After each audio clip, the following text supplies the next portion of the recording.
कैसे हो मेरे YouTube के दोस्तों? मज़े में। आज हम बात करने जा रहे हैं एक ऐसी समस्या की जो बेहद ही आम हो गई है। आज से कुछ वर्ष पहले ये समस्या काफ़ी कम थी, लेकिन अब देखो तो विविध कंपनियों और उसके उत्पादन होते हुए भी ये समस्या ऐसी है कि इससे निजात पाना काफ़ी मुश्किल है। दोस्तों, मैं बात कर रहा हूँ जिन लोगों के सर के बाल गंजे हो रहे हैं, बाल झड़ रहे हैं, सूखे हो रहे हैं, ऐसे लोगों की मैं बात कर रहा हूँ। दोस्तों, आप मुझे देखकर ये कमेंट्स मत करना कि आपके खुद के बाल नहीं है। मेरी हेरिडिटी है, मेरे पिताजी के भी बाल कम थे, गंजापन था और मुझे भी आ गया दोस्तों। लेकिन मैंने कई बार कई चूर्ण बनाकर प्रयत्न किया है और उसमें मुझे हल्की सफलता मिली है। लेकिन हेरिडिटी होने के साथ साथ कुछ ऐसी आदतें होती है जिसकी वजह से हमारे बाल ज़्यादा झड़ते हैं। हाँ, लेकिन आप अगर प्रयत्न करते हो तो आपके बाल झड़ने से रुक सकते हैं और रीग्रोथ होने में सहाय हो सकती है। दोस्तों, ऐसे तो देखा जाए तो कई रिसर्च बताते हैं कि सर पर हमारे शरीर में DHT की मात्रा अगर बढ़ जाती है तो हमारे सर के बाल गंजे हो सकते हैं। दोस्तों, ये काफ़ी पुराना रिसर्च है, लेकिन आज कुछ वर्षों से आए दिन हम सुनते आ रहे हैं कि DHT का प्रमाण अगर बढ़ जाता है तो शरीर में तो हमारे गंजेपन की समस्या ज़्यादा करके बढ़ जाती है। जो लोग ज़्यादा जिम करते हैं वैसे लोग को भी गंजापन आने की समस्या ज़्यादा होती है। जब वो लोग एक्सरसाइज करते हैं तभी शरीर के हॉर्मोन्स शरीर के अंदर से DHT का जो स्त्राव होता है वो ज़्यादा फ्लो होता है और वो हमारे सर पर सूखने लगता है और ऐसे लोगों को ज़्यादा करके गंजेपन की समस्या ज़्यादा आती है। दोस्तों, दूसरा है ज़्यादा करके AC में रहना। ऐसे लोगों को भी समस्या गंजेपन की होती है, क्योंकि अगर आप हॉलीवुड के जितने स्टार्स हैं उन लोगों को देखेंगे तो उनके जो लड़के थे, कई ऐसे सुपरस्टार रह चुके हैं, उन लोग जवानी नहीं बुढ़ापे तक उनके बाल गंजे नहीं थे, वो बाल घने थे। लेकिन उनके जो लड़के हीरो बने उनमें से कई ऐसे लोग हैं कि जिनके बाल गंजे हो चुके हैं और वो लोग ने हेयर रीट्रांसप्लांट कराया है। दोस्तों, तो AC में रहने से भी बाल गंजापन हो सकता है। दोस्तों, आपके शरीर के अंदर गर्मी सहन करने की जो क्षमता होती है वो अगर कम हो जाती है तो भी बाल झड़ते हैं, क्योंकि आए दिन हम बाहर का कोल्ड ड्रिंक्स, ठंडे पेय पदार्थ पीते हैं और आए दिन पैक बोतलों के पानी भी पीते हैं। और साथ में साथ अगर AC में रहना है तो वैसे लोग भी गंजेपन का शिकार बन जाते। दोस्तों, सच मानो तो एक बात तय है कि हमारे शरीर में गर्मी सहन करने की जो क्षमता है वो बनी रहनी चाहिए। लेकिन आए दिन हम देखते हैं कि लोगों में ये क्षमता कम होते जा रही है। थोड़ी सी भी गर्मी हो तो वो लोग बर्दाश्त कर नहीं सकते। दोस्तों, तो हम बात कर रहे थे कि गंजापन क्यों हो रहा है। दरअसल मैंने एक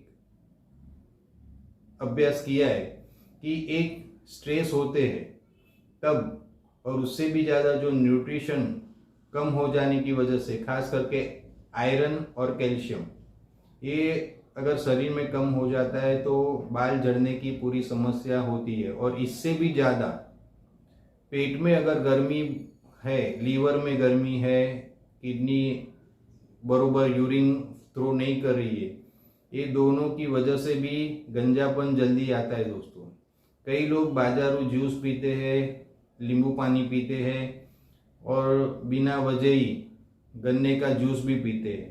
गन्ने का जूस अगर आपको पीना है तो खाना खाने के बाद, और वो भी एक छोटी मात्रा में बर्फ डाले बिगर। लेकिन लोग ठंडा पेय पदार्थ पीते हैं और आप नहीं मानोगे कि ये गन्ने का जूस उनके लिए जहर का काम करता है, क्योंकि ये अंदर जाकर ज़्यादा हीट पैदा करता है और हमारे लीवर और किडनी को नुकसान पहुंचाता है। क्योंकि हमारे शरीर में अगर देखा जाए तो गर्मी सहन करने के लिए लीवर बहुत ही ज़रूरी है। दोस्तों, इसी तरह से हम विविध प्रकार के बाहर भोजन, पेय पदार्थ, ड्रिंक्स, आइसक्रीम्स वगैरह लेकर हम हमारे शरीर को भारी नुकसान पहुंचाते हैं। और सर के जो बाल है वो हमारा आईना है दोस्तों। हमारा स्वास्थ्य कैसा है वो सर के बालों पे से पता चल जाता है कि इस प्रकृति अगर शरीर में है वात, पित्त, कफ, तो ये सर के बालों से पता चल जाता है दोस्तों। तो इनसे निजात पाने के लिए हम क्या कर सकते हैं?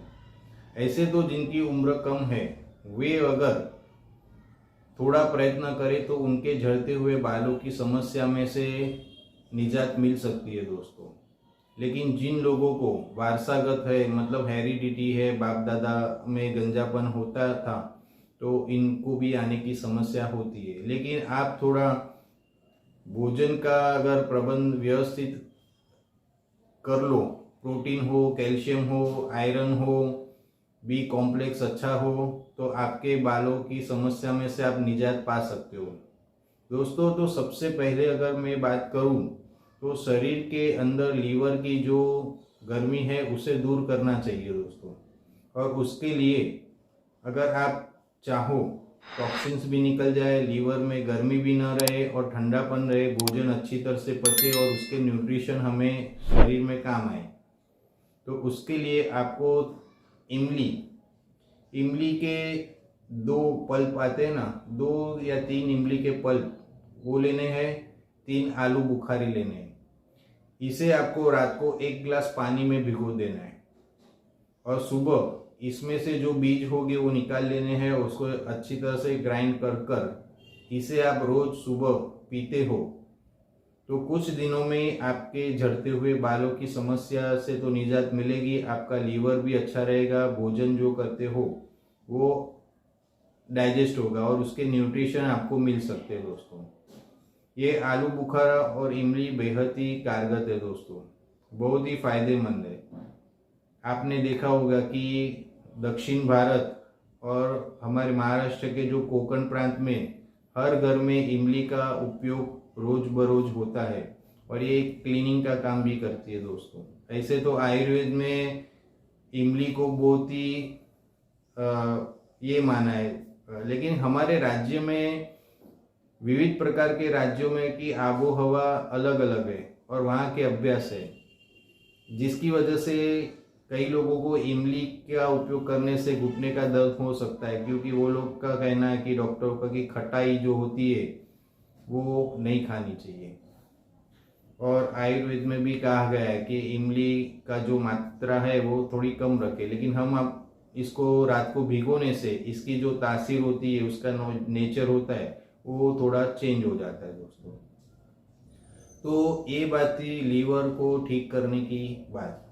दूसरा, अगर हम देखा जाए तो अगर आप आंवला और मेथी दाने का पाउडर समान मात्रा में लेते हो और इसको भिगो के रोज रात को 1 चम्मच भी लेते हो, अगर भिगो ना और रात को ऐसे ही लेते हो लेकिन इसके बाद दूध वगैरह पीते हो, तो आप दूध ना पिए। सिर्फ इसकी एक छोटी सी ग्लास 1 चम्मच 2 से 3 ग्राम आपको लेना है, पानी में अच्छी तरह से मिक्स करके ये अगर आप लेते हो तो 1 हफ्ते के अंदर ही आपके झड़ते हुए बाल बंद हो जाएंगे। ये मेरा आजमाया हुआ नुस्खा है, मैंने दूसरों को भी बताया है, उनको भी फायदा हुआ है दोस्तों। लेकिन ये 70-80 दिन करने के बाद हफ्ता 10 दिन आप बंद कर देना, फिर वापस आप चालू करना, क्योंकि इसमें जितनी भी टॉक्सिन्स होते हैं निकाल देता है, शरीर में एक ठंडक सी रहती है और गैस भी नहीं बनती है, क्योंकि गैस बनने के वजह से हमारे शरीर में वो गैस ऊपर चढ़ता है और वो बालों के छिद्रों को सुखाता है। तो ये था दूसरा उपाय दोस्तों। अब आता है बात सर पे तेल लगाए कि ना लगाए। आधुनिक जो साइंस है, एलोपैथी विज्ञान, वो तेल लगाने की बात को प्रमाणित नहीं करता, लेकिन हमारे भारतवर्ष में कई हजारों वर्षों से तेल मालिश की बहुत ही अहमियत है, क्योंकि तेल मालिश करने से वहाँ के शरीर जो त्वचा होती है, स्किन, उसमें रक्त का संचार होता है और वो त्वचा स्मूथ होने से उसे लाभ मिलता है। लेकिन आधुनिक विज्ञान में इसको प्रमाणित नहीं किया। लेकिन जो लोग हमारे भारतवर्ष में तो आपने देखा रहेगा कि तरह तरह की 5 ऋतु है, ठंडी है, गर्मी है, बरसात है, फिर पानखर जिसे कहते, जब वैशाख आता है नया पान उगता है, तो ऐसी 4-5 ऋतु है जिसकी वजह से हमारे शरीर पर अलग अलग असर होती है। तो आप अगर चाहते हो कि आपका शरीर स्वस्थ रहे तो और बाल घने रहे, तो आपको 3 जो चीज़ें है, कैल्शियम, आयरन और प्रोटीन वगैरह लेना चाहिए दोस्तों। अब आता है कि कैल्शियम को विटामिन डी पचाता है, विटामिन डी को मैग्नीशियम पचाता है। इसी तरह से अगर आप देखने जाओ तो एक चीज को दूसरा, दूसरे को तीसरा डाइजेशन करते रहता है दोस्तों। ऐसे एलोपैथी में जानकारी है।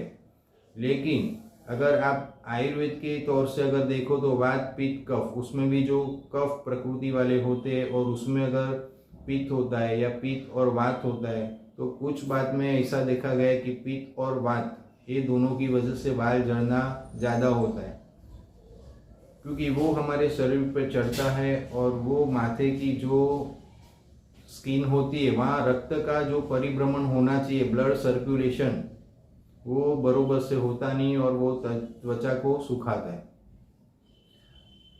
अगर आप देखना चाहे तो गर्मी के दिनों में ही मैंने आपसे ये निवेदन इसलिए कर रहा हूँ गंजेपन का या बाल झड़ने की समस्या, क्योंकि इन दौरान हमारे शरीर में रक्त का संचार अच्छा होता है और आप थोड़े प्रयत्न से ही अगर देखोगे तो आपके कुछ दिनों के बाद अगर किन लोगों के जड़ते हैं या ठंडी में या बारिश में ज़्यादा जड़ते हैं, तो उन लोगों को शरीर के जो माथे के बाल होते हैं वो नहीं जड़ेंगे दोस्तों। वर्ष में एक बार एक साइकिल बनती है, हर एक प्रकृति की, मनुष्य की साइकिल अलग होती है, तब उसके कंटिन्यू बाल जड़ते हैं और उसमें थोड़ी सावधानी, थोड़े न्यूट्रिशंस और इस तरह की अगर भोजन प्रणाली रखे तो उनके बाल रीग्रोथ जल्दी होते हैं दोस्तों। इन दौरान, गर्मी के दौरान में अगर मैं आपसे कहूँ कि अगर आप तेल लगाकर रखते हो सर पर, ज़्यादा नहीं, जो हमारी यहाँ भ्रमर होती है वहाँ अगर आप तेल डाल देते हो तो ये पूरी भ्रमर की वजह से पूरे शरीर, माथे की जो त्वचा है वो अपना जो ऑयल होता है, हेयर ऑयल होता है, वो उसे चूस लेता है। क्योंकि आपने देखा रहेगा कि हम लोग कई बार महिला को देखे थे, वो वुलन जो होती है वो बीनते रहती है, तो एक जगह से गांठ लगाकर पूरा वो चद्दर बना लेती है छोटी सी। उसी तरह ये हेयर वीविंग जहाँ कहते हैं, तो ये भ्रमर की जो जगह है वो मेन है दोस्तों। अगर इस जगह पर आपने 8-10 बूंदे तेल की डाल दी और उसे थोड़ा थपथपा दिया और हल्की सी मालिश कर ली, तो ये जो चीज़ है हमारी भ्रमर माथे की, ये माथे की जो भ्रमर है पूरा तेल आप खींच लेती है दोस्तों।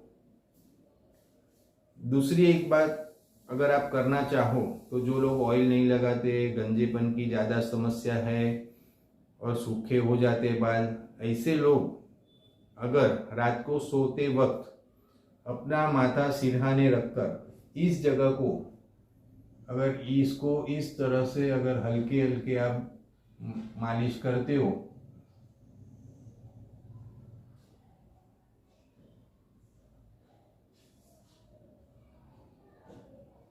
इसको थोड़ा दबाव में लेकर ये जो भ्रमर है इसको, तो इसकी वजह से ये स्किन जो थोड़ी स्मूथ होती है और वहाँ ब्लड का सर्कुलेशन अच्छा होता है, वो पूरे हमारे शरीर, माथे की जो त्वचा है उसको रक्त संचार कर सकता है दोस्तों और आपको लाभ हो सकता है दोस्तों। ये मैंने कई बार आजमाया हुआ है और ये करने से बालों में एक स्मूथनेस भी आती है। अब हम देखते हैं कि अगर आप तेल नहीं लगा रहे हो, लेकिन आंवला, रात को आंवला अगर आप भिगो देते हो और सुबह इसी से आप माथा धोते हो और फिर सादे पानी से धोते हो, तो भी आपको बेहद ही फायदा हो सकता है दोस्तों। क्योंकि आंवला तो बालों के लिए, उसका इससे अच्छी कोई चीज हो नहीं सकती दोस्तों। अगर आप आंवले का इस्तेमाल अच्छी तरह से करते हो और साथ में 1 चम्मच रात को भिगो के सुबह आप आंवला ले लेते हो तो भी बाल झड़ने में काफ़ी राहत मिलती है दोस्तों। दूसरा है त्रिफला। त्रिफला आप समान मात्रा में गुड़, लेकिन देसी और जूना गुड़ होना चाहिए, कम से कम 6 महीना जूना होना चाहिए। नया जो गुड़ होगा वो उतना फ़ायदा नहीं करेगा जितना 6 महीना जूना गुड़ आता है, वो जैगरी जिसे कहते हैं, वो आपको फ़ायदा करेगा। समान मात्रा में मिला के उसकी छोटी छोटी गोलियां बना लेनी है, कम से कम जो पान में डालते हैं सुपारी उतनी। और भोजन के बाद आधे 1 घंटे के बाद आपको उसे चबा चबा कर उस पर हल्का सा गर्म पानी पीना है दोस्तों। आप देखोगे कि 1.5 से 2 महीने में ही आपके बाल झड़ने की समस्या में तो राहत मिलेगी और बाल रीग्रोथ होने में भी काफ़ी फ़ायदा हो सकता है दोस्तों। खास करके महिलाओं को तो जल्दी फ़ायदा होगा पुरुषों के प्रमाण, क्योंकि ज़्यादा करके जो पुरुष होते हैं वो बाहर मार्केटिंग के लिए जाते हैं धूप में। ऐसे तो आजकल महिलाओं में भी काफ़ी बड़ी समस्या ये बन चुकी है, आम बन चुकी है दोस्तों। तो इस तरह से स्टेप बाय स्टेप सबसे पहले आप काम करना कि आप अपने न्यूट्रिशन को फॉलो करना। फिर जिसमें लीवर मजबूत हो, किडनी मजबूत हो, क्योंकि लीवर और किडनी जिनकी वीक होती है उनके बाल सफ़ेद होने की समस्या ज़्यादा होती है दोस्तों। अगर लीवर और किडनी ये अगर मजबूत रहे तो आपके बाल लंबी उम्र तक काले घने रह सकते हैं। बने तब तक शैम्पू चूज कर ही लीजिए, पूरा डिटेल्स पढ़ लीजिए। आप अच्छे अगर डर्मेटोलॉजिस्ट के पास जाओगे तो वो आपको अच्छा सजेस्ट करेगा शैम्पू जो आपको बालों को सूट करता है, आपकी स्किन को सूट करता है। अन्यथा अगर आप चाहो तो घरेलू जो उपायों से ही बाल झड़ना रुक सकते हैं दोस्तों। क्योंकि देखा गया है कि आंवला, रीठा, शिकाकाई ये तीनों की समान मात्रा लेकर आप रात को भिगोकर सुबह इससे ही बाल धोते हो तो आपके बाल ज़्यादा अच्छे भी रहते हैं और घने भी रहते हैं और काले भी रहते हैं।